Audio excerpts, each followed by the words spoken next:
Bonjour à vous. Vous êtes sur ma chaîne Chronique d'une colère ordinaire et nous sommes le 18 juin 2025 et il est 01h07. Alors, je voudrais donc commencer cette petite conversation impromptue numéro 20 par une pensée bien entendu pour le général de Gaulle qui, et son appel du 18 juin, qui, cet appel a voulu montrer au monde et aux Alliés, aux Anglais particulièrement aux États-Unis, que la France n'était pas vaincue, que la France n'avait pas baissé les bras et qu'il y avait encore des gens, des Français qui résistaient et qui allaient et qui se battaient, qui voulaient se battre et qui ne laisseraient pas leur pays tomber dans les mains de l'occupant. Et donc, il faut bien reconnaître que au départ, ils étaient très peu nombreux et c'était un sacré challenge de croire à ce que la France pouvait se redresser, je ne sais même pas ce qu'il lui-même y a cru au départ, mais c'était quand même un acte de courage extrême et enfin, c'était un homme hors du commun. Tout ça pour dire que quand je pense à cette époque, bon, j'ai pas connu, j'avais en 40, j'avais 4 ans, donc j'ai pas pu me participer à cette œuvre de libération, bien entendu. À la libération, bon, mais je me souviens quand même des années de guerre et quelques épisodes un peu difficiles que j'ai vécus lorsque j'avais 8, 9 ans, quoi. Même à à la Croix-Rouge, donc où j'étais à Lyon à l'époque et j'ai eu une petite surprise, on a eu une petite surprise je crois que ce devait être dans les années 44 à peu près, donc j'avais 8 ans, quoi.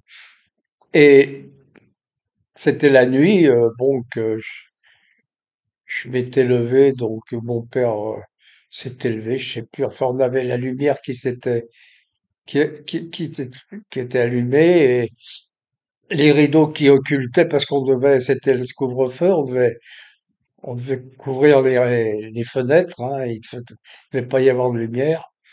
Et, et on n'avait pas dû bien les tirer, et il y a la lumière qui filtrait. Et devait être 3, 4 heures du matin, et on a entendu frapper à notre porte. Là, on était au quatrième étage. Pam, pam, pam. Ouvrez, ouvrez. Gestapo, Gestapo. Et ils sont rentrés, donc c'était la Gestapo. Et je me souviens, comme dans les films, le chapeau, là, le manteau en cuir, là. Ça me reste dans l'esprit, quoi. Enfin bon, ils cherchaient, on a appris après qu'ils cherchaient un résistant qui s'était enfui dans le coin. Enfin bon. Bon, ils ont vu que, bon, mon père était en chemise de nuit, enfin. Ils ont vu qu'on n'était pas, certainement, qu'on n'était pas des résistants, quoi, qu'on était de famille bien modeste. Et bon, ben, ils nous ont laissés tranquilles, mais j'ai quand même eu très peur qu'ils emportent mon père. Voilà, donc c'est un souvenir de la guerre, souvenir de De Gaulle, tout ça, je voulais vous parler. Pour parler de De Gaulle, en revenir au général, quand on voit ce qu'il avait fait de la France à l'époque, enfin à l'époque, et puis après, quand il a pris le pouvoir en 58, jusqu'à sa mort, et ce que nous sommes devenus maintenant.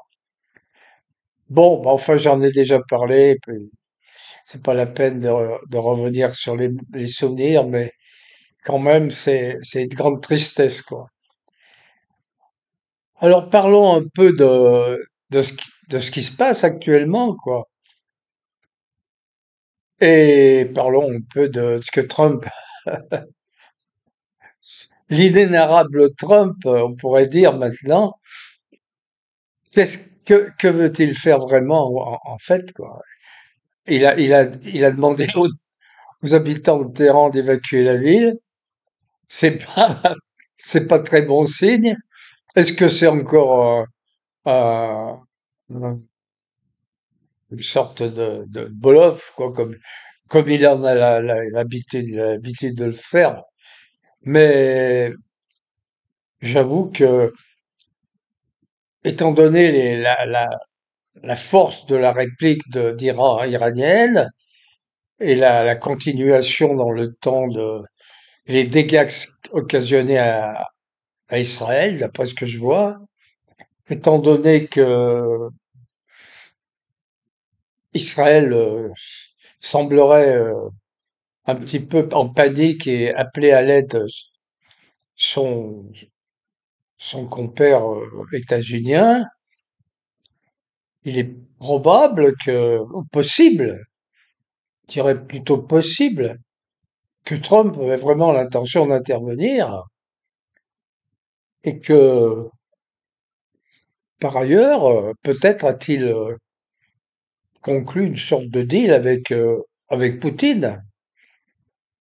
Donc, on parle de ça déjà sur les réseaux sociaux, qu'il so- qu'il aurait conclu un deal avec Poutine. Bon, je te laisse l'Ukraine et puis toi, tu me laisses tranquille avec l'Iran, quoi.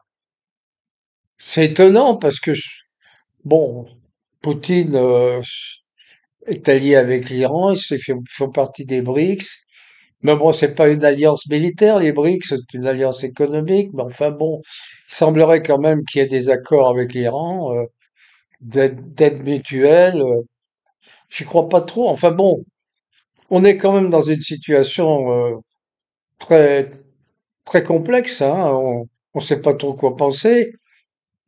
Alors ce qu'il faut, il faut surtout être attentif à un attentat sous faux drapeau, hein, en quelque sorte, parce que bon, les États-Unis, comme les Américains, les Anglais d'ailleurs, comme beaucoup de pays, hein, mais surtout les États-Unis et les Anglais, sont particulièrement friands de cette chose-là, hein, attentat sur faux drapeau.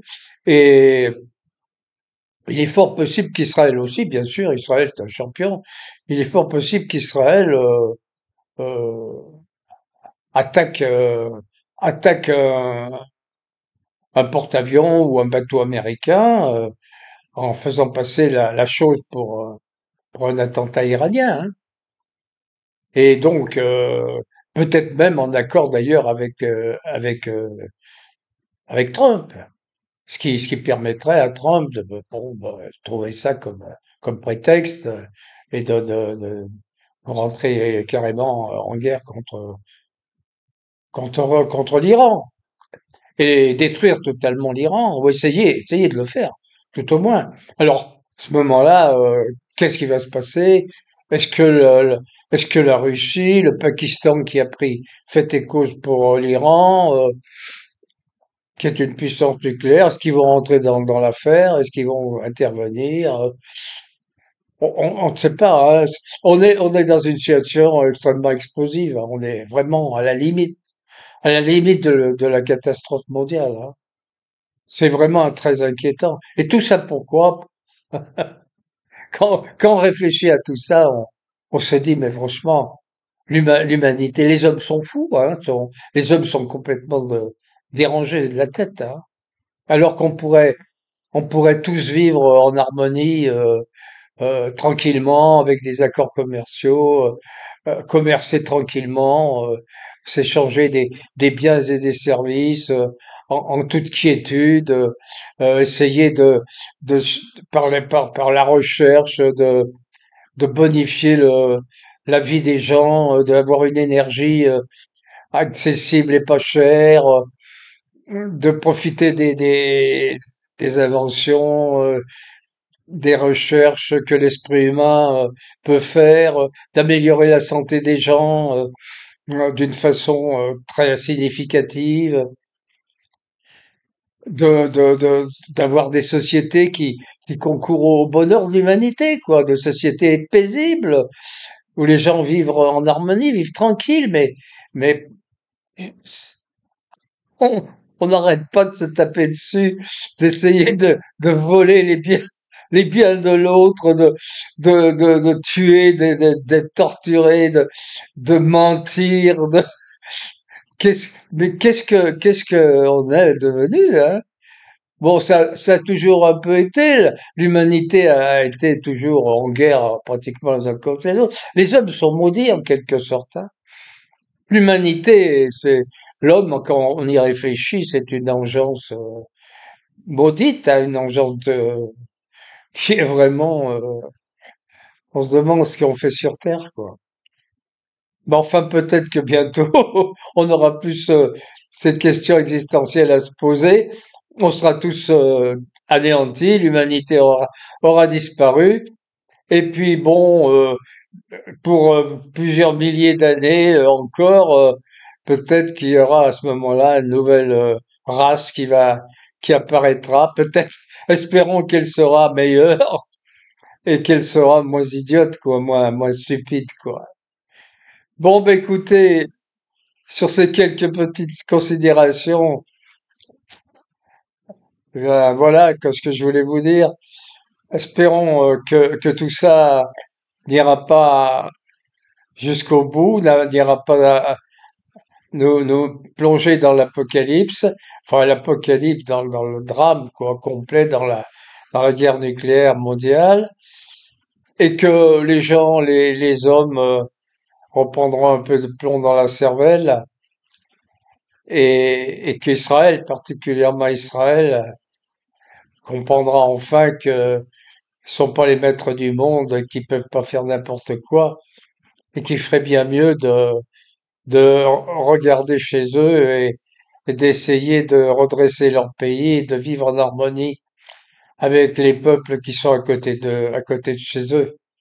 Et d'essayer de trouver un terrain d'entente, aussi bien d'ailleurs que les Palestiniens et ceux qui prônent la disparition d'Israël, d'ailleurs, qui, il n'y a pas à faire disparaître Israël, dans la mesure où on peut trouver un terrain d'entente et trouver un endroit pour vivre à chacun, hein.